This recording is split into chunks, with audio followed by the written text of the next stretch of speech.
प्रति बाबूजी गदिमा आणि भाई, साहित्यातील माझ्या आणि आम्हा सगळ्यांच्या त्रिदेवांनो, तुम्हाला माझं आदरपूर्वक वंदन. हे पत्र लिहिण्यास कारणं तशी खूप आहेत, पण आत्ता महत्त्वाचं कारण आहे ते तुमच्या अमूल्य साहित्याचा ठेवा उलगडणारी ही वेबसिरीज तिहाई. तुम्हा तिघांचंही हे जन्मशताब्दी वर्ष आहे, त्यामुळे सर्वप्रथम तुम्हाला 100व्या वाढदिवसानिमित्त अभिष्ट चिंतन. तुम्ही तुमच्या सिद्धहस्त लेखणीने, संगीत आणि गायनाच्या अफाट आणि अचाट कौशल्याने आम्हा साऱ्यांनाच अगदी भुरळ पाडली. तुमचं साहित्य प्रत्येक वेळी प्रत्येक ठिकाणी तुम्ही असल्याची जाणीव आम्हाला करून देतं. पण आजच्या युगात तुमच्या साहित्याचा हा अनमोल ठेवा कुठेतरी लोप पावेल की काय अशी भीती सतत मनात असते, आणि म्हणूनच तुमचं साहित्य आजी आजोबांपासून अगदी त्यांच्या नातवंडांपर्यंत पुन्हा एकदा घेऊन जायचं ह्या विचारातून ह्या वेबसिरीजचा जन्म झाला. हा आम्हा सर्वांचा प्रामाणिक आणि भाबडा प्रयत्न कसा वाटतोय ते नक्की सांगा. हो, आणि चुकलं तर अगदी मोठ्या मनाने माफही करा, कारण शेवटी ही वेबसिरीज म्हणजे आमचं तुमच्या प्रती असलेलं निस्सीम प्रेम आहे. तुमच्या आशीर्वादाची वाट पाहतोय.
मंडळी नमस्कार. एकदंत थिएटर आणि स्वररंग प्रस्तुत तिहाई एक स्मरणयात्रा या वेब सिरीजमध्ये आपणा सर्वांचं अगदी मनापासून स्वागत. 1919 साल विधाता खरोखरी आपल्यावर अगदी प्रसन्न झाला असावा, कारण या एकाच वर्षात त्यानं 3 अलौकिक नक्षत्र मराठी मुलुकाच्या ओटीत घातली. हा मणिकांचन योग जुळून आला 25 जुलै, 1 ऑक्टोबर आणि 8 नोव्हेंबरला बाबूजी, गदिमा आणि पु ल यांच्या रूपाने. या कला त्रिवेणीचं अर्थातच या त्रिमूर्तीचं हे जन्मशताब्दी वर्ष.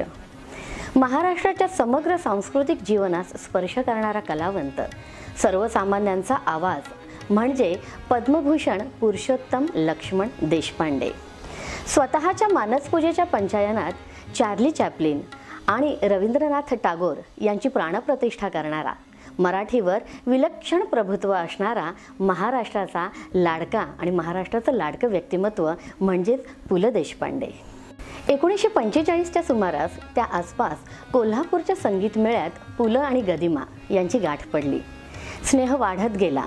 दोघांचा एकमेकांवर भारी लोभ, त्यामुळे नेहमी त्यांची थट्टा मस्करी चाले. अत्यंत प्रासादिक गेयगीत रचना आणि सोबत संगीताची योग्य जाण असूनही गदिमांना चाली बरहुकूम गाणीच म्हणता येत नसत. अशा वेळी आपले विनोदी शैलीत पु ल म्हणत, आमच्या अण्णांची सांगीतिक स्थिती म्हणजे हलवायाला मधुमेह अशी आहे बुवा. याच हलवायाच्या मधुर लेखणीतून साकारलेलं आणि पुलंनी संगीतबद्ध केलेलं यमन रागातील देव पावला या चित्रपटातील हे भक्तिगीत ऐकूयात.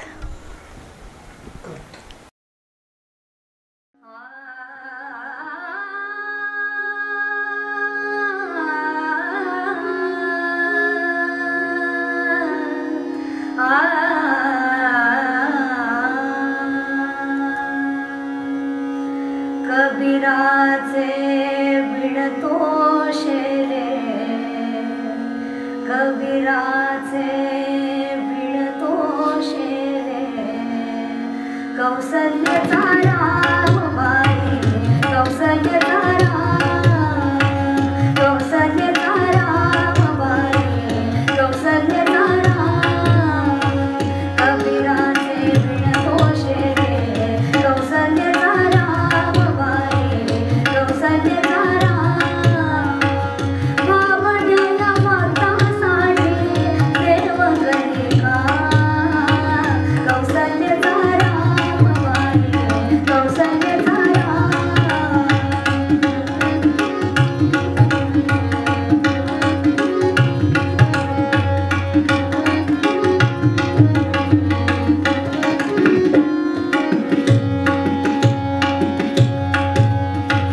एक एक तारी हाती भक्त गाई गीत, एक एक धागा जोडी, धागा जोडी,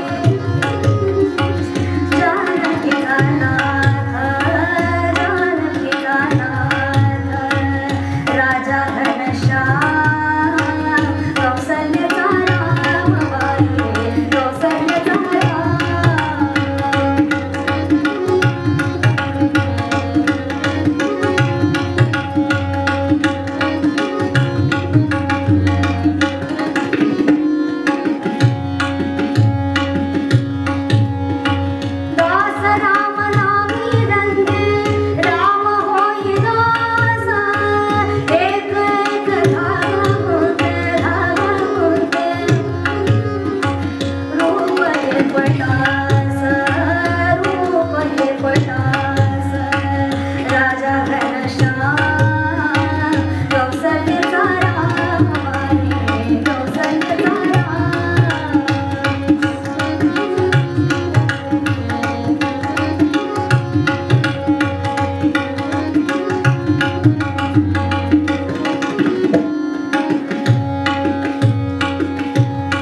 गदिमांच्या लाघवी शब्दकळेचा सर्वात घट्ट दोस्तियाना जमला तो स्वरगंधर्व बाबूजी, अर्थातच सुधीर फडके यांच्या सुबोध सुरावटींशी. या द्वयीच्या परिसस्पर्शाने पावन झालेल्या अनेक गाण्यांनी मराठी रसिक मनांवर कालातीत मोहिनी घातली. अनेक चित्रपटातून गदिमांचे शब्द आणि बाबूजींच्या संगीताने कानसेन घडवले आणि रसिकांच्या हृदयस्थ भावनांना अलवार साथ घातली. 40च्या दशकात अण्णांची बाबूजींशी ओळख झाली आणि तेव्हापासून अखंड 36 वर्षे दोघांचं नाव जोडीनं घेतलं गेलं. अनेक गीतं त्यांच्या बहुढंगी प्रतिभेतून फुलत गेली. मराठी चित्रपटसृष्टीत अण्णांनी आपलं स्वतःचं असं स्वतंत्र युग निर्माण केलं. पारिजातकाची डहाळी हलवल्यावर जसा एका क्षणात सुंदर नाजूक फुलांचा सडा पडावा, अगदी तितक्याच सहजतेनं आणि तितकीच सुंदर गीतं ते लिहित. म्हणूनच त्यांच्या गीतांवर अपरंपार प्रेम करून मराठी रसिकांनी त्यांच्या भाळी कवित्वाचा अमर टिळा लावला. त्यांच्या प्रतिभासंपन्न लेखणीतून एखादी तीर्थात न्हालेली भोपाळी उगवायची तर क्षणात गुलाबी लावणी अवतरायची, तर पुढच्याच क्षणी भगवा अभंग जन्म घ्यायचा आणि या साऱ्यांना आपल्या शब्दकळांना अप्रतिम सालीत गुंफलं जायचं बाबूजींकडून. याच जोडगोळीचं हे पुढचं गीत म्हणजे गानसृष्टीतला दुग्ध शर्करा योगच म्हणायला हवा.